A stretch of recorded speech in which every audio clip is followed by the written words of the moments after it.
it was the point when the gun barrel hit the temple and that cold metal against my temple. That's when I, it kind of puts things into perspective really quick.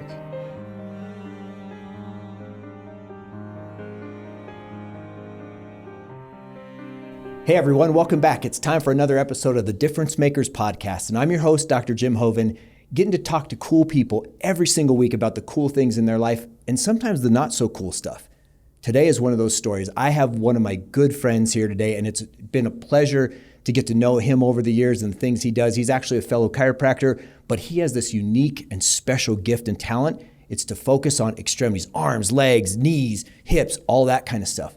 But you know what? That's secondary to what we're going to talk about today, because sometimes the story is bigger than the person or what we do as an identity. And so we're going to talk about life. We're going to talk about the cool things. We're going to talk about the potential tragedies, all of this stuff. So this is one that I think if you listen, you watch, however you're checking this out, it's probably going to tug on your heartstrings just the way that it tugged on my heartstrings to help me to be more thoughtful, to live better, and to love better as well. So without any further ado, I want to introduce to you my special guest and my great friend, Dr. Russ Birdsall. Russ, welcome to the show. Thank you so much. I was kind of looking forward to this all week. Yeah, me too, man. We've been talking about this. By the way, It should be known, this guy is an incredible disc golf player. So I am a disc golf rookie. I've been playing for a handful of years, but I'm not that good. And this guy plays, he gets sponsored, like he's really good. So that's one of the cool things. Tell us how you got into disc golf before we talk about all the other stuff. Oh man, that's kind of a story in itself. Honestly, so I played, I call it traditional golf. The disc golfers call it ball golf, but it's whatever. So I played, regular golf my whole life since I was 5 years old. And I was working at my uncle's landscape company when I was 16 years old. So my parents shipped me from Kansas City to Utah to go work in his landscape company. And we were out just chilling. He goes, "Hey, you want to play Frisbee golf?" And I'm like, "I don't know what that is, but whatever." So he took some just ultimate Frisbees, and he said, "Hey, we're going to go to that tree in 3. Okay. So for the longest time, I thought my uncle just made up this game. Like it was just like my uncle made this game called Frisbee golf. And it's so cool. Right. And I was like, that's so crazy. And then fast forward, 10 years later, I see these baskets with chains on them and at parks, and I just went like, what is this? And so then people are like, oh, that's disc golf. And I'm like, oh, that's for the guys that don't know how to play real golf. So they got to play this fake golf, right? So I made fun of it forever. And then found a Frisbee at a park on the ground, and I threw it at the basket. I played ultimate Frisbee a lot, so it was, kind of fun. Yes. And addicted. And then I moved out here to start my business or my practice, and I met one of the guys that owned this place called Phoenix Discs. Still good friends with the guy now. He runs a lot of tournaments, and he introduced me to the science behind the discs and the different kinds. And ever since then, it's just been like this massive addiction that I've been getting into. And I'm so glad that you've promised to help me and my wife get better at. We're going to take you up on that because we love to play disc golf together. It's such a cool game that you can just go out and do. And you don't have to be great, right? You can just, you're walking and it's in nature and it's super fun. But that is one of the things that really I wanted to parlay into, because when we are at where we're at in our lives now, we're blessed. We get the chance to do cool things with cool people. Life is amazing, but sometimes it's not. And the part of your story, Dr. Russ, that has blown my mind from the very first time that I heard it, which is not that long ago, considering the amount of time you and I have known each other, was, if you can imagine, if you're listening to this at home or in your car, or if you're watching this, imagine your life. You have a lot of things that life has to offer. You're doing something good. You're a professional. You're wherever you're at in your life, and you're at a moment where I don't want to do this anymore. Mm-hmm. You're literally at a point where I think I'm going to end it all. Yes. That's how I want to start the show. Yeah. Can you start there? Yeah. Like, what is in that moment where you are talking to yourself and you're saying, I think this is it. And then we can rewind the script to say how we got there. Yeah, I think the moment was just in there of hopeless, like no answers to anything, right? Like all the answers that I was looking for, all the things that I would do to anybody that had the same issue that I had was not working. And it was just sleepless nights and stressed out, and knowing that I can't do the things that I love to do put me in a spot where I was like, I'm done. Like, I'm ready just to be done. And you had career, you had family, you had the things, but this was so much more powerful in those moments when you are literally at the edge. You have to make a decision. You're going forward, or you're with this and you're taking your life, or you're not. What is it that clicks in your mind that says no? I think it was the fear, knowing that I wasn't this suicidal person, that I was just in a spot, right? And it was the point when the gun barrel hit the temple, and that cold metal against my temple. That's when it kind of puts things into perspective really quick. It gave me shivers when you first told me, and it's doing the same now. Picturing that scene, or that feeling of the cold of the metal touching your head, man, it's powerful. And it was rough, because it was just that hopelessness of like, I have zero answers, right, to anything. Everything that I was trying just wasn't working. Nothing was panning out. But then that realization of like a loaded weapon up against your temple, you're 4 seconds from death, right? And you're not coming back. This is a permanent solution to a problem, is what I thought of, because I can't find any other permanent solution. And so it was one of those, that moment when that hit, I went, no, this isn't it, right? And that was when everything from there immediately shifted, and I said to myself, you're not suicidal. You're in some stuff. I don't know if we can swear on the podcast. Yeah, hey man, let it out. But I told myself, I was like, you're in some shit now. You got to get out of it, and no one's gonna get you out of it but you. So, and that's when everything shifted. So now that we've set the stage for where you were, let's talk about how you got there. You're playing disc golf. You're a golfer. You're doing these things. Yep. Life is good. You're growing practice. All of a sudden something happens. And so what was that life event that started you down that cascade of hopelessness? The funny thing is, so if I can go back just a little bit so people can understand like how I was. So I grew up as an athlete, did soccer for 15 years, did martial arts a little bit. I played golf, ultimate frisbee, a lot, anything that was sports related I would play. And then, you get married, and as soon as you say, I do over that altar, it's like instant 30 pounds shows up, right? So I just started getting bigger and bigger and bigger. And so I was about 300, my biggest was 356 pounds. And where was your starting weight when that happened? So you get married, things start to change. I was still doing active stuff, right? Yeah. But it was just how do you want to put it? Like overuse, underworked kind of a thing, right? Yep. It was, so I never really worked out anything. I just continued to swing golf clubs and play disc golf and walk the mountains and do all the things. But it was 330 pounds is where I started. And the funny thing is we're talking about, Top Golf and those kind of things. Like me and my buddy would go to during the wintertime. This was December 3rd, 2022. Like I remember that day specifically.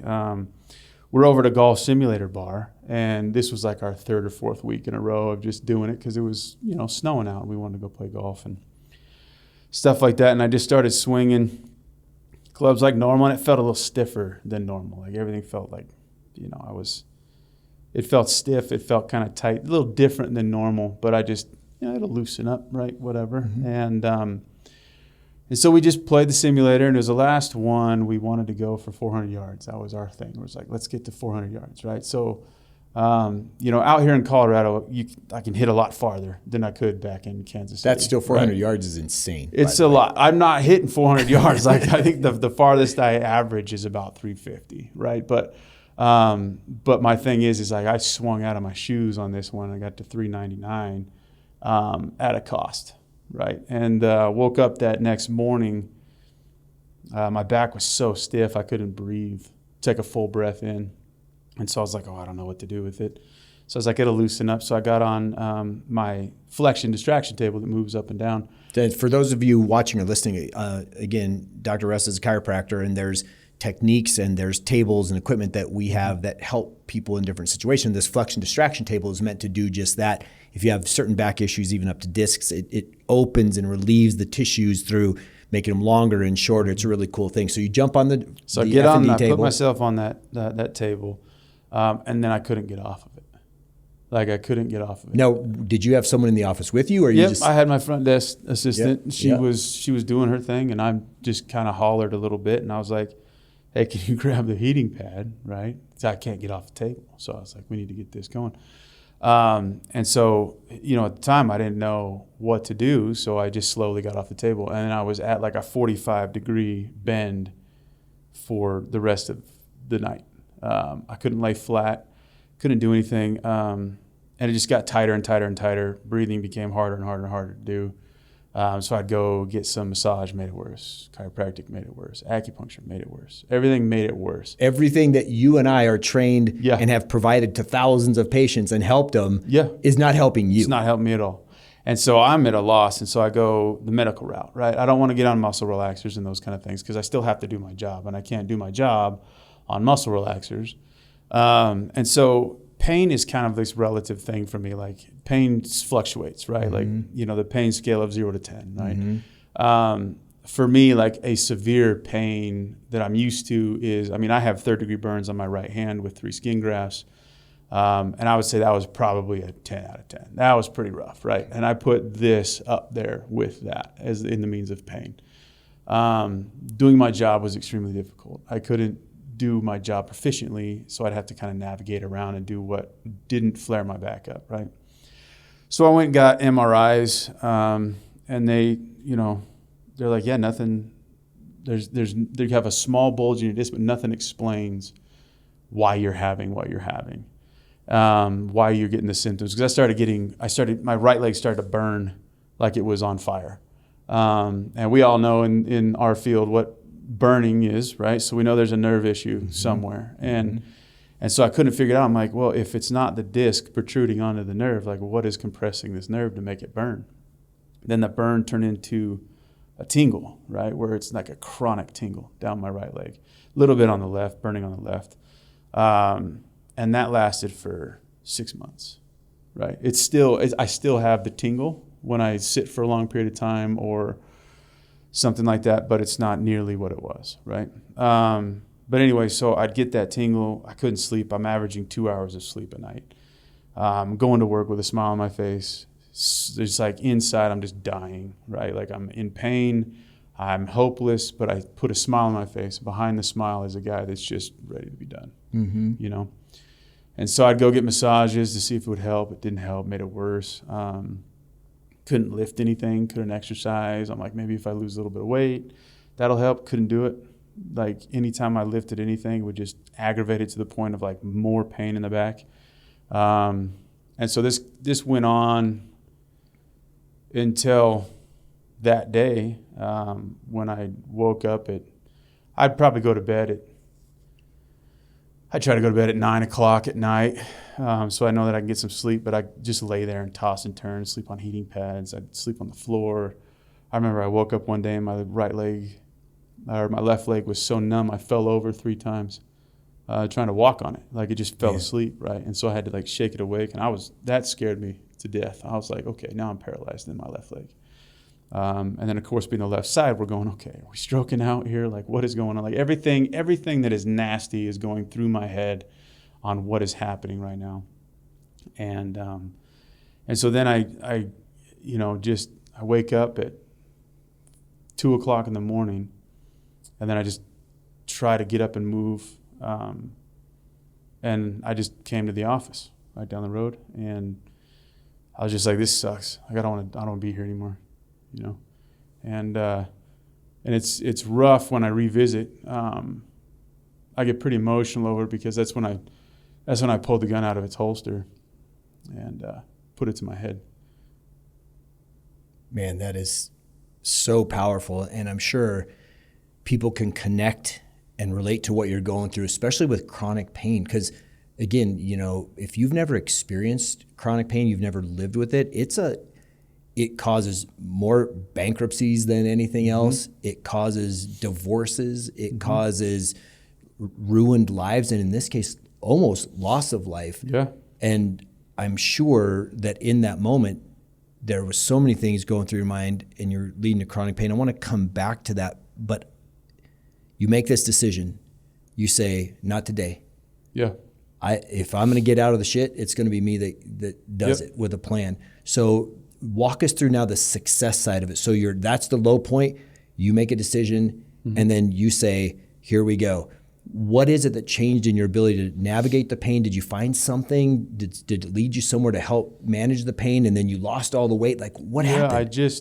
I don't know, man. It was one of those things where it's one thing that I know with me, like I used to smoke when I was a teenager. Once I make up my mind to do something, you can't stop me from doing it. Like, that's just what it is, right? And I'm grateful that I didn't make up my mind to end my life, because I wouldn't be here right now. Yep. But when I wanted to quit smoking, it was like, man, I'm done. I stopped, right? When I wanted to go to chiropractic college, it was like, I'm going to chiropractic college. Nothing's going to stop me. And I did, right? So this one, I just said, I was like, you're in some shit. It's time to get out of it. And it doesn't matter how long it takes, you're going to get out of it. And so I listened to a lot of Les Brown. Yep. And Les Brown he's legit. And it said, one of the quotes that I listened, or that I had on my mirror, was, no matter how hard it gets or how bad it gets, let me think. No, it says, no matter how hard it is or how bad it gets, I'm going to make it. I wrote it on my mirror in dry erase marker. And so now when it fogs up, you can still see that's the see best. it on there. So it's on there as a reminder that, no matter what's going to happen, you're going to get through it, right? Yeah. And you're not stopping until you do, right? And did you find something to help with some of the pain as you went around? When none of the stuff worked before, was there something different? Nope. No. It was literally just, the pain was still there. I just forced myself to do the stretches that hurt. I forced myself to do the exercise. And it was funny because, like, when I started lifting, so I have a home garage gym, like a home gym in my garage. And I had an elliptical and like some, like 5 through, I think, 15 pound weights, like dumbbells. That's all I had. I think I maybe had a bench or something like that.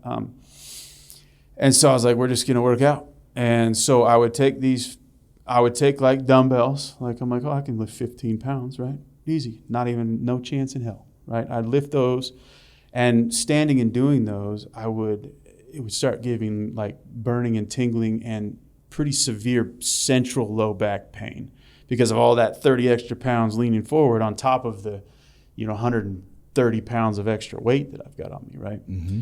And so I started with 5 pounds, and I had to do it sitting. So I did sitting, and then when I did elliptical stuff, it was 2 minutes on the elliptical, 10-minute break, and then 2 minutes on the elliptical, and then a 10-minute break. So my hour-long exercise routine consisted of literally like 3 exercises because I had to take so many breaks because I just couldn't do it. And then I would stretch. I couldn't touch my toes. I couldn't do anything. My back hurt so bad I could do 0 rotation, 0. And I think what really made me realize that, this was not a good thing, and this was one of those things where it's like I'll never have the quality of life that I want, is when I realized that I couldn't golf anymore. And golfing is like one of my biggest passions. I've been doing it since I was 5, and played it with my dad, and my son started getting into it, and I was like, I'm never going to play with my son. I'm not going to play with my dad anymore. It's a rough pill to swallow. Yeah. But anyway, I just forced myself into it, and I said, it doesn't matter how bad this hurts. You can't make it any worse than it already is. Yeah. Because I'm not doing anything drastic. I'm not lifting anything heavy. I'm not doing any, anything that's going to damage me further. It's just going to piss off the muscles more. That's going to create more compression and stuff like that. And I'm like, whatever happens, happens, but this is what I have to do. And I just made up my mind, and I just said, okay, this is what we're doing. And I did it. Wow. And so as you start that process, getting back into the workout side, taking your time for that hour, did you get that stuff all handled before you went back to trying to swing a golf club, trying to throw a disc, where all these rotation movements, did you say, I got to get back to that too, so I'm just going to start doing that incrementally in this process? How did that work to bring your life back to you? What's crazy is that disc golf never affected it. Never. No. It maybe a little tighter, but it was the bent over swing with the club that created. So I could disc. I couldn't throw like I used to, right? Because it was still hurting. But I slowly leaned into disc golf because I was upright doing that. So that didn't bother me much. It did bother me, but not nearly like golf. So it was one of those situations where once I decided to do, so I started with just like lifting and saying, okay, I'm going to cut carbs, right? Like I said, first thing that everyone does is like cut carbs. Like that's all we're going to do. And then I have my trainer, who she was a patient before she moved from Colorado Springs to Florida. And she's got this company, her and her husband, called Fight Like Hell Fitness. They're great people. And so I texted her and I said, look, I'm in a spot and I need your help because I'd lost a little bit of weight. I think I lost like 30 pounds. Started in June of 2023 and I lost 30 pounds by September. But I wasn't going fast enough, right? Because I'm in serious pain still and I want to get out of it. So I need to lose as much weight as I can so that I can get going. So anyway, she helped me with tracking macros and those things, get things set up for me and doing it in a way that, I can methodically lose some weight and do it healthily without, just cutting everything out, right? And everyone has their diets, their ketos, their, keto diets, their Mediterraneans, whatever. But the macro thing worked for me because it never felt like I was cutting any food out. It was just limiting some of it, right? And so she explained some things and I started just dropping weight. And then I went from being able to lift 5 pounds sitting down to being able to do 15 and then 25, and now we're like curling 45s, right? Like this is the thing that I tell people is like, I didn't do this overnight. Like this has been 2.5 years of like serious every single day. I have missed 1 week and that's because I was sick for a week, but I have lifted every single day. And I've worked out every single day since June 1st, 2023. That's incredible. Yeah. And I'm sure as you went through this, you had to make the decision to live, to make the change that you needed to make to get through it. How did this all impact and affect your family? Did they know how bad it truly was? And then once you made the change, was their support critical, or what was your support system like to now help you get to where you are? Yeah, I think the thing with me is it affected my family pretty bad. My marriage rocked, right? Like, it's still in recovery mode from it. And because I couldn't do anything. I couldn't help out around. I felt like a worthless man. You know what I mean?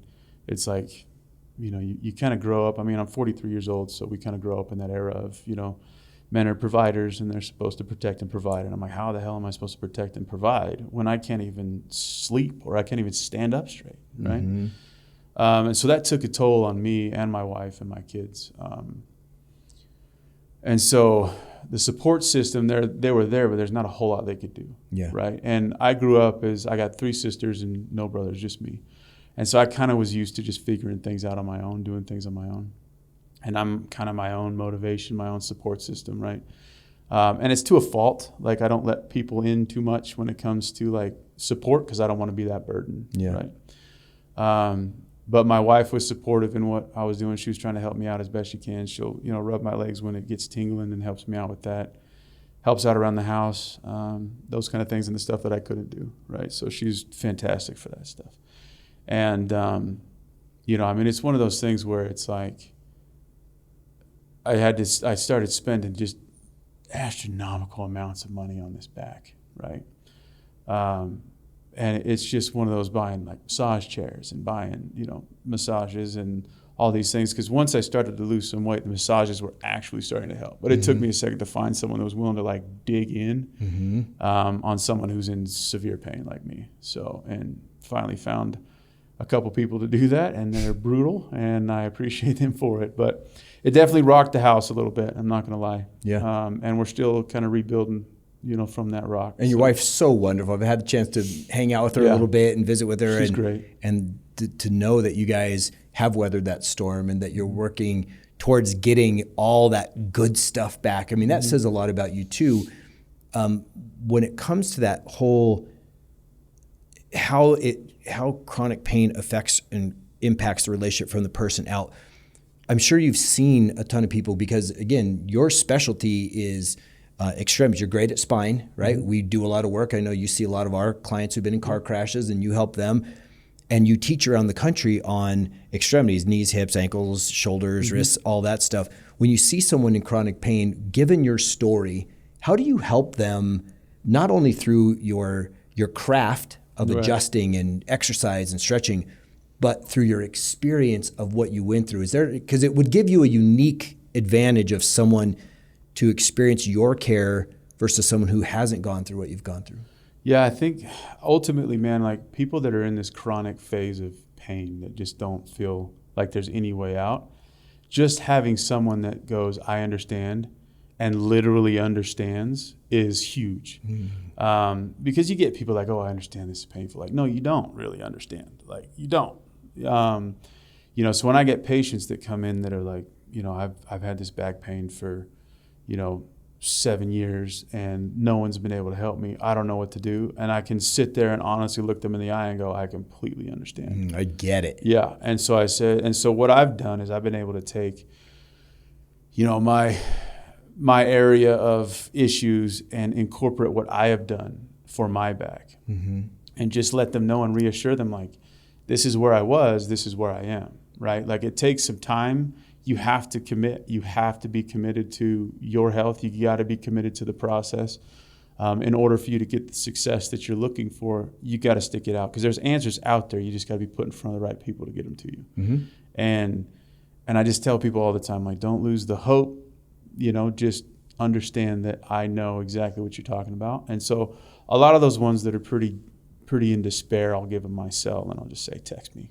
If you're having an issue, text me. I'll send you a video of like the stretch that I do to help you with that. And like, if you're on that edge, just text me, right? I'm not gonna deprive anyone of that opportunity to, like, I was there, right? Like, let me help you not go there. Yeah. So. And what about advice that you might have for someone who's the support system of someone who's suffering and living with chronic pain? Is there something that you could give from your side and your perspective that would help that person go like, wow, I never thought of that? Or how could I help my wife, husband, child, friend, coworker, whatever, to be a better support? I think honestly, it's just listen and try to understand, be patient with the process of it, because we all get, especially when we get stressed out and we're like scared for the person, we kind of overreact in a way. Anytime my kids got hurt when they were infants, I was like, oh God, like, and so I think when it comes to the standpoint of someone who is a caregiver with someone in chronic pain, it's, take some time for yourself. I always told my wife, I was like, oh, don't worry about me right now. I need you to go worry about you. Go do your thing. Go hang out with your ladies, whatever you need to do, right? So take some time for yourself to kind of get that break. But I think it's also just understand and listen, because a lot of times I just needed someone to like listen to me complain about my crap, and just be an ear for a second. Then I can go, all right, well, now that that's out, let's. And was it better if they didn't give you solutions? Because you hang out in the same circles that I do, probably lots of providers like, oh, dude, let me try this and let me do that and let me do the other thing versus just going, man, I'm sorry you're going through that. How can I support you? I think that's the biggest thing is, what can I do? Right. And a lot of times for me, and everybody's different, but for me, it was always just like, no, I'll figure it out. Like, there's nothing that you can do besides what you just did was just listen to me complain. Because sometimes it just feels good to complain. You know what I mean? Yeah. Because there's a lot that weighs down on you as a person. My wife was always good to talk me off the ledge of, worst case scenarios. Right. So anytime that I would talk about, my leg's tingling really bad, like, I've got MS, I'd go into that realm because I had friends they've been recently diagnosed with MS and they had tingling in their feet and their hands and stuff like that. And I'm like, I got MS. And I fully convinced myself that I had MS, and it put me into panic attacks. Yes. Right. And so it's one of those things. My wife, like, she went through and goes, how many symptoms are there of MS? And she would look them up, and she goes, how many of those do you have? I was like, I just have the tingling. She goes, so you've got 1 out of like 80. So So let's not go there. She would ground you. Yeah, she would basically just like slap me in the face and be like, okay, shut up now. Yeah. Because I used to be a hypochondriac when I was younger, right? Everything was cancer. Everything was worst case, right? And then it awkwardly changed when I went to chiropractic college and took microbiology.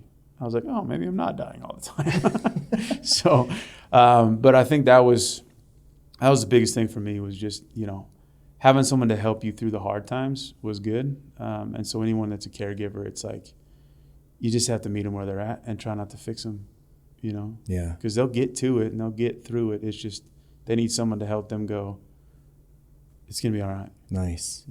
What about lessons? Was there any unexpected lesson that you learned from going through the process of, as you started feeling this after going for the 400-yard swing, to the time that you started feeling better, and as you've triumphed over that worst moment? Is there anything that you didn't expect to learn that you learned, other than, hey, if it's going to be, it's up to me. I got to make this thing happen. Hard work pays off, all that stuff. Anything unexpected, though, that you're like, damn, I did not expect to see, think, learn that? That's a solid question. I think the most unexpected thing is that this is like the best shape I've been in my life, right? Like, I was always an athlete, so I never went to the gym, never lifted weights. I always just played. Yeah, just played. I was like, I'm not gonna go to the gym. I'm gonna go play soccer, right? Yeah. Like, that's what I wanted to do. I think the versatility of the body is pretty insane, right? So that wasn't necessarily an unexpected, but kind of like oh damn, okay, everything we learned about in school is real, right? The body does heal. But I think the ultimate lesson that I learned, and I'm trying to figure out how to put this in words, was just the simple fact of like, I did it, if that makes sense. Okay. I didn't think that I would ever have to be in this point in my life where I had to do things, right? Mm-hmm. My dad, he's type 2 diabetic, and I'm watching it kill him, and I'm watching him take him out. And I've been, thinking to myself, I need to really get control of my health. I need to get control of my health. And I'm all about a higher power, stuff like that. And I'm just like, sometimes the higher power throws you lessons that you're like, yeah, you really didn't have to do that. You could have done something Could have gone an easier route. Could have gone easier.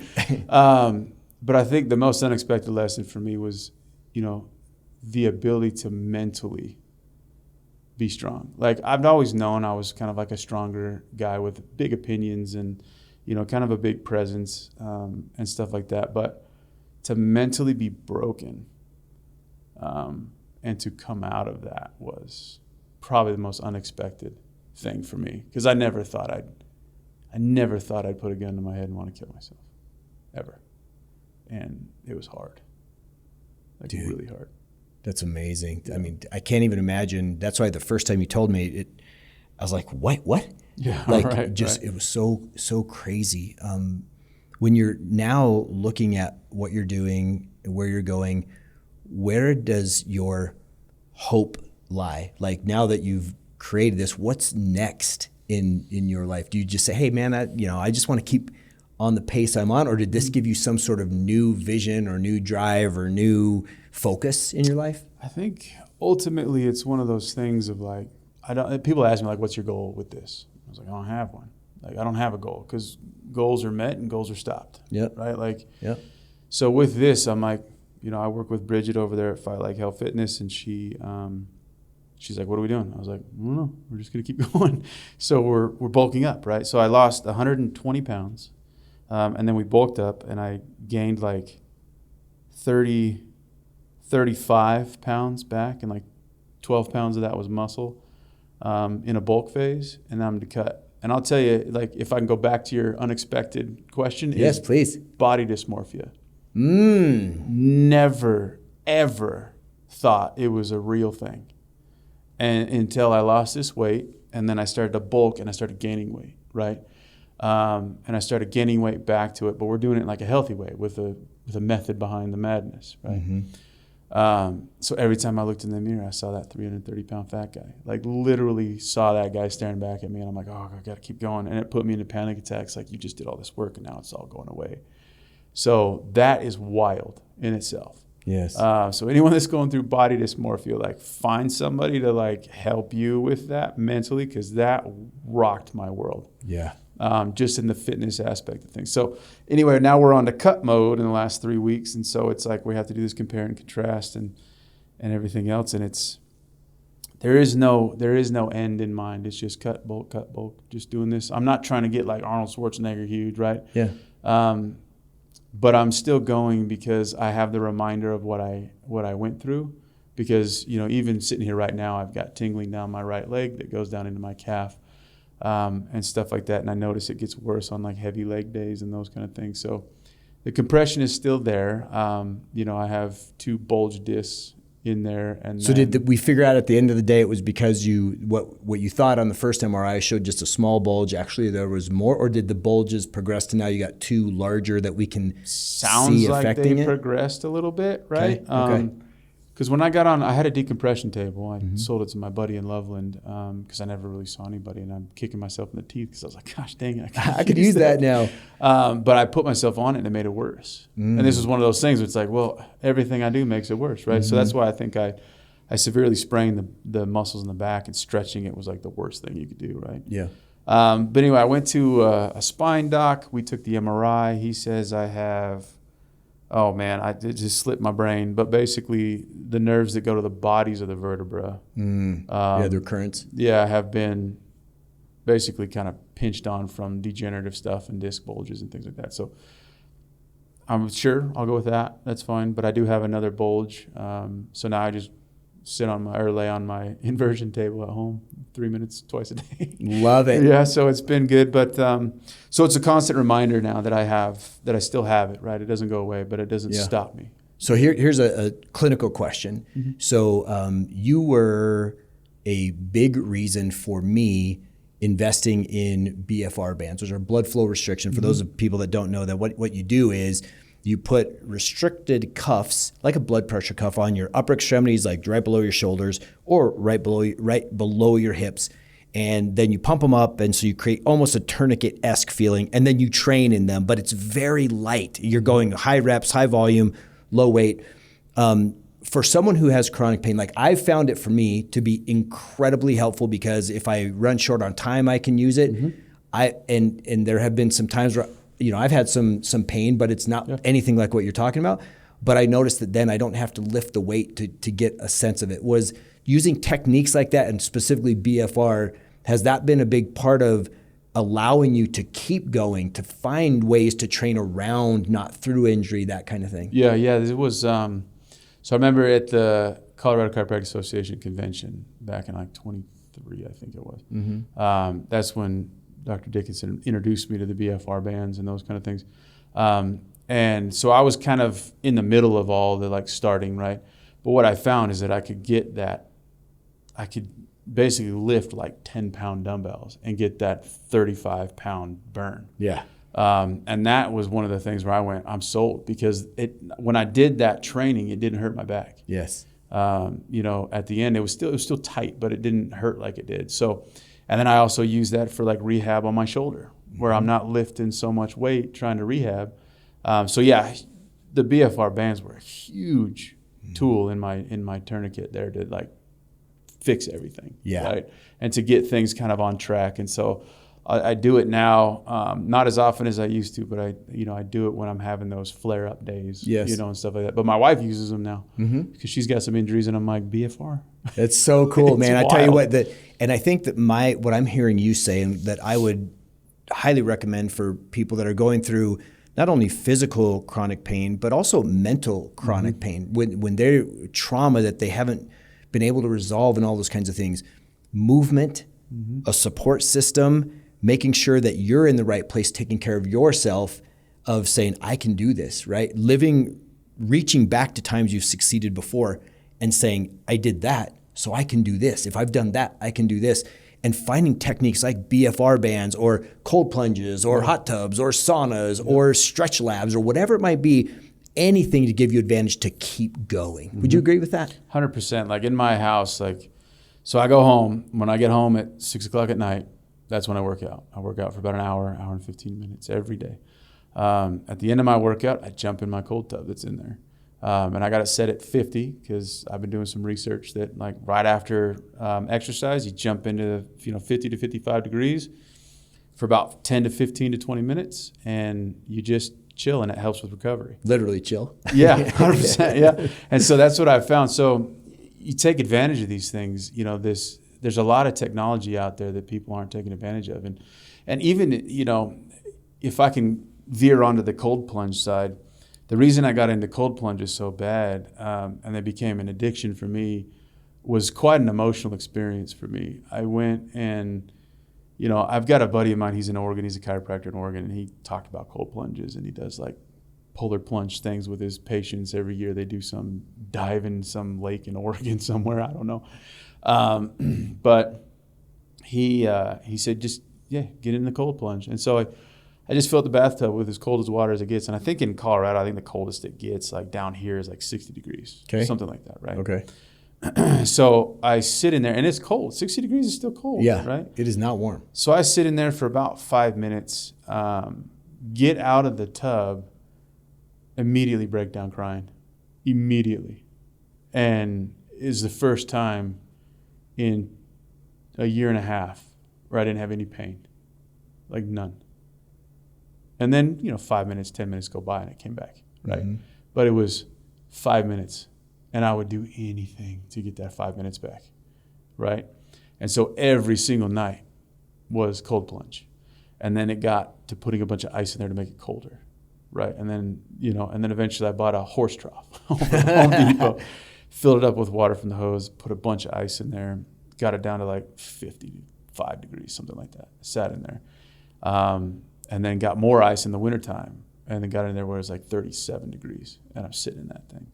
And are you experiencing pain-free moments every time you get out of it? Every single time. It was like a drug that I didn't even know about, right? Wow. And so I became addicted to it because it was helping so much, right? And then it just kind of, you plateau, right? You kind of get used to it. Yep. And so now I went and bought one with a chiller, and so I just set the chiller at 49 degrees. And every night I get in that sucker, regardless if I work out, because on my rest days where I'm basically just doing rehab stuff, I still get into that thing for 15, 20 minutes and just kind of chill, turn on some Les Brown, listen to him, motivate me to do things. Great guy. He's like the most fun to listen to ever. Mm-hmm. My wife will come out and we'll chit chat for 20 minutes while I'm, freezing my ass off. Nice. But when I get out, it feels great. The endorphins hit, everything feels phenomenal. And so that's just part of my routine. Yeah. Every single day. Routines. And routines are the most important thing of anything. That's what I was gathering from you. And I know for me, I got to have routine. If I'm not in routine, I am lost. I'm a mess. Yeah. And it sounds like for someone like yourself, that becomes critically important. Yeah. Oh, I have to. And that's why it's like I'm in bed by 10, I'm up by 4, and then I'm having breakfast at 4:30, 4:30, 5 o'clock, I'm in my truck on my way to the office, at the office at 6 a.m., getting all the stuff going, having my coffee. Like it is, if you were to watch me, it is a methodical routine. Every single day is the same. Mm-hmm. And when it comes to like my food, every single day is the same. My wife doesn't even cook for me anymore because I eat the same shit every day.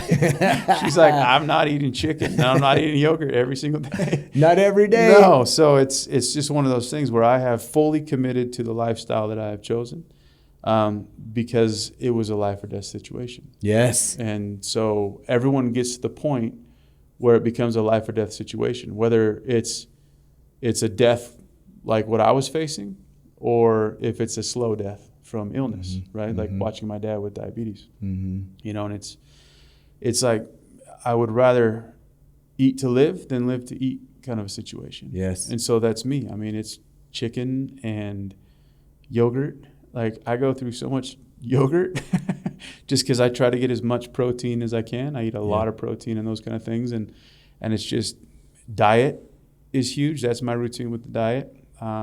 Tracking my macros, my exercises, my stretches, my woo-saw moments, where I got to sit and just kind of meditate on things and get your mind right. Yeah, I mean, this is a full-on, like, I've got videos on my Instagram profile. I think they're pinned to the top of mine, and it's what I look like before into my transition of where I am now. And when I look at those videos, I mean, you can see the despair in my eyes. And so in the transition, it's just, I feel great. You know, I still have tingling, my back flares up a little bit, and I got this very small window at night where if I'm not asleep, if I'm laying down for longer than like 20 minutes awake, then I start getting like pretty significant tingling where I got to stand up, right? So I've got this super small window of like 20 minutes when my head hits the pillow to where I got to fall asleep. If not, then I'm up. I'm up doing my thing. I'm, you know, laying on the inversion table. I'm foam rolling things out, like doing all the things that I can do. So it's, Well, what about this? I want to ask you one more clinical thing, and then we'll wrap up, I promise. You started bringing shockwave into your practice. And how do you find that for chronic pain, whether it's your own or other folks, and kind of that, because it's a newer thing. I mean, it's been around for a while, but in the use of, in all kinds of different practice, whether it's a PM&R, you know, pain management specialist, physiatrist, chiro, you know, training gyms, as far as like in the Broncos locker rooms, it's in there. Tell us a little bit about the shockwave thing. I think for me, it was one of those, I was researching a lot, and it wasn't until I, you know, twisted my ankle playing disc golf. I actually tore my peroneus longus tendon down the side of my leg, and it was a split tear, so it split right down the center. Podiatrist was like, yeah, you need to have surgery. And I was like, I don't want to have surgery. Like, I don't want to do it, right? And I've been researching shockwave. I was going between like soft wave therapy, stem wave was another machine. But like the whole research behind it is that it targets places of tissue damage, right? Gets rid of the inflammation, decreases the pain sensors in there, pain signals in there, and then it actually recruits the localized stem cells into that area to help repair and regenerate tissue. And so I bought it for my ankle more than anything else, like as a selfish buy for myself, but to utilize with my patients. And I had surgery scheduled for January, and I don't need it, right? It's great. And so I started doing it on my back. And let me tell you, like the first few times I did it, it was rough. It was rough. My back tightened up, everything got, and I was like, okay, this is not great. But I was like, nope, dude, you're going to go through it. This is what you're going to do, right? And so my wife would run it on my back and hold some spots. And I was like, I want you to focus central, right on these disc bulges. And that's what I want you to do. Night and day. And I would go probably 4 or 5 days without any tingling in my leg.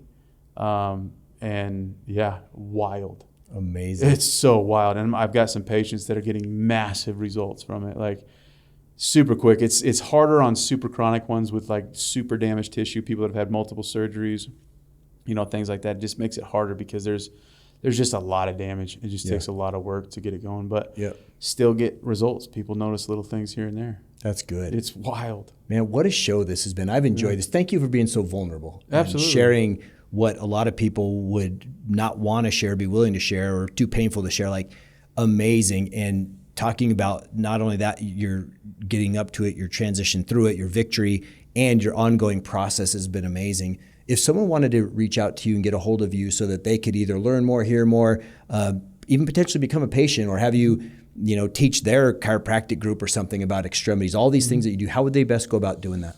Easiest thing to do is to probably just reach out, call, or you can email.